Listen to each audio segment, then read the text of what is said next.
My stick on my entrepreneurship is really about belief is stronger than knowledge.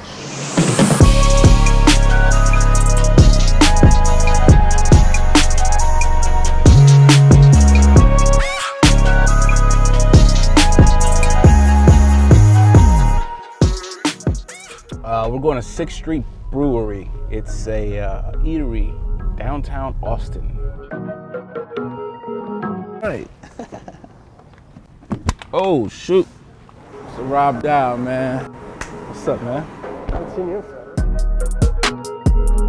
We are meeting up with Rob Dow. Rob Dow is a content creator and he is a success coach. Rob Dow helps a lot of business leaders and people become either coaches or become successful in their business. Because thinking positive isn't something that you do sometimes.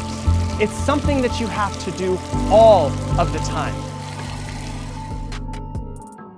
I decided to move to Texas really because you could say Rob Dow, basically. But I didn't get introduced really into the entrepreneur world, well, the entrepreneur world of Austin, Texas, until Rob Dow. Rob Dow is kind of like, I always consider him like my first official client.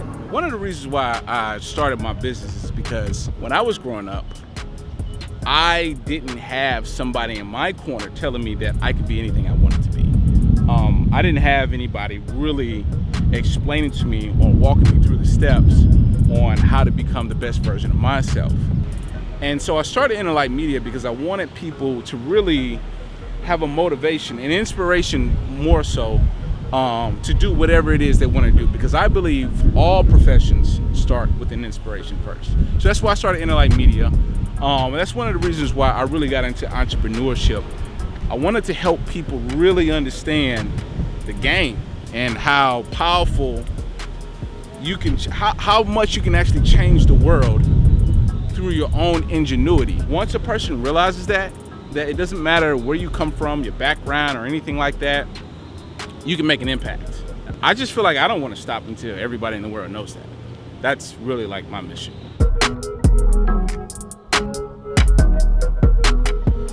Hey guys, just had an amazing meeting with one of my old clients, Rob Dow. Talked a little bit about entrepreneurship and where it's going. But most importantly, we hit on a topic I think most people need to really consider, which is putting more money into yourself and developing yourself than into what people are going to like about you. And what I mean by that is cars, clothes, things like that. Don't put a lot of money into that. Put a lot of money into your personal development and who you're gonna become 10 years from now versus what people are gonna think about you now. You told me, I don't know if he ever told you this story, he paid more for his mentor than he did for rent. I never, like, I've been wanting to ask you, like. I still do, actually. Now that I think about it, it's stuff that hey, that's even better! That's better. I still do. I was just sick of where I was. You know what I mean? Like, I was sick of being poor. And if someone has knowledge, in-depth knowledge of exactly what it is that I want to do, why would I take the long route? Why don't I shorten my curve, pay them money, and then get to success faster? About to go ahead and get some eats. I'll catch you guys later. What we're on the way to right now is Ryan Daniel Moran's lake house. We are about to talk to him about entrepreneurship. What made him believe he can come from a family of nothing and make it into something. He's one of my first clients too.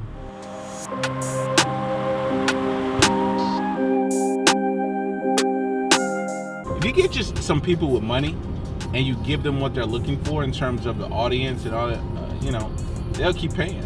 And we would manage all this stuff. We do videos, we do memes, but we was doing everything. You know what I'm saying? We was growing their accounts, we was doing all that.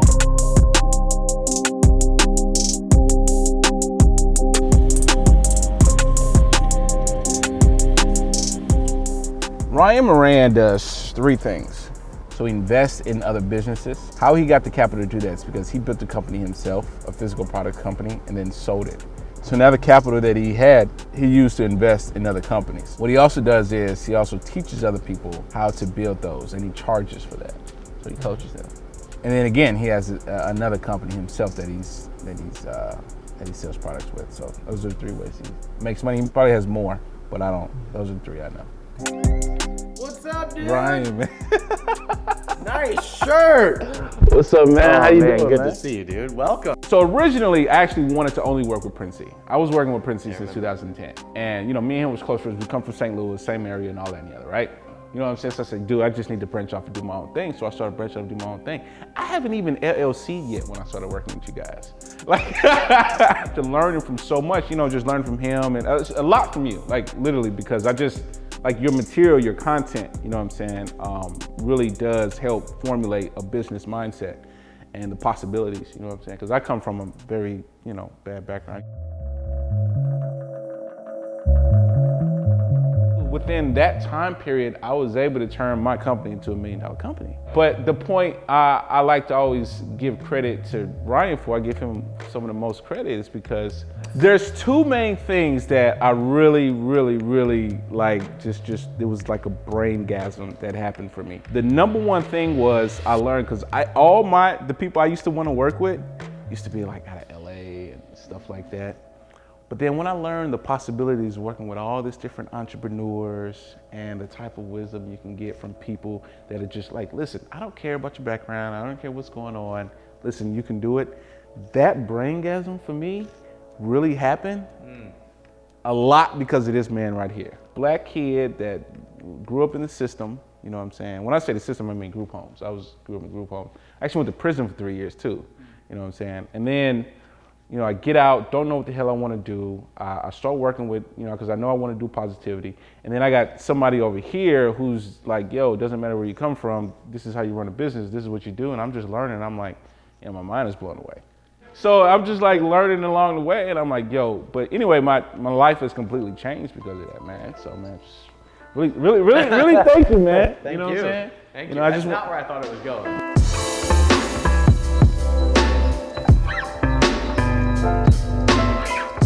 I became more free of politics when I decided that the president, who the president is, doesn't change how I'm going to make my life decisions. Yeah, amen, brother. Well, let me take control of my own life and control of my own destiny. Be involved in politics, be aware of what's going on, but be more concerned with what I can control. The truth is, what we wear, the things that we say, the people we like, the people that we dislike, is controlled by the media. And I think the media is more so concerned with money. It's funny because this ties into what I do. I understand that the most viral videos go viral because of emotion. So when I talk to my clients, I'm talking to them about, okay, so what do you want people to feel when they watch this video? Okay, how do you want people to respond? When they watch this video, what are they gonna feel? When they leave this video, what are they gonna feel? Now, my job is to say, okay, how do you want them to feel when they start? But whatever you want them to feel when you start, it has to be positive when we leave, because I want to impact the world positively. But I don't think the media does that.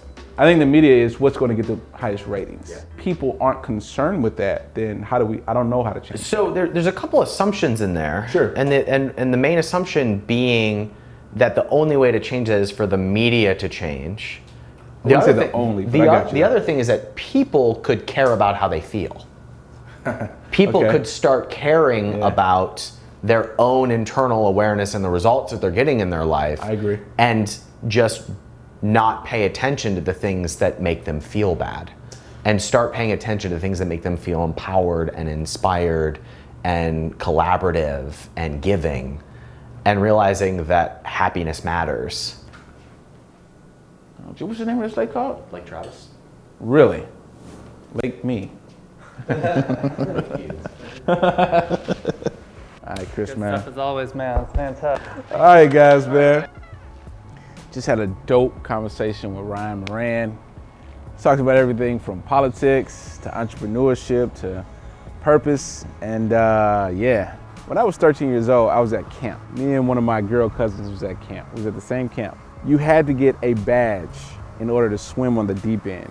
And I remember her coming to brag to me that she got the badge to swim on the deep end. At the time, I couldn't swim, I couldn't tread water, I couldn't do anything. I had no know-how at all. But I wasn't gonna let my girl cousin beat me. So once she came back bragging that she had a badge to get on the deep end, I made up in my mind that I was gonna make it happen no matter what. And literally, within the hour, I had me a badge going in the deep end, because I, within that time frame, learned how to tread water.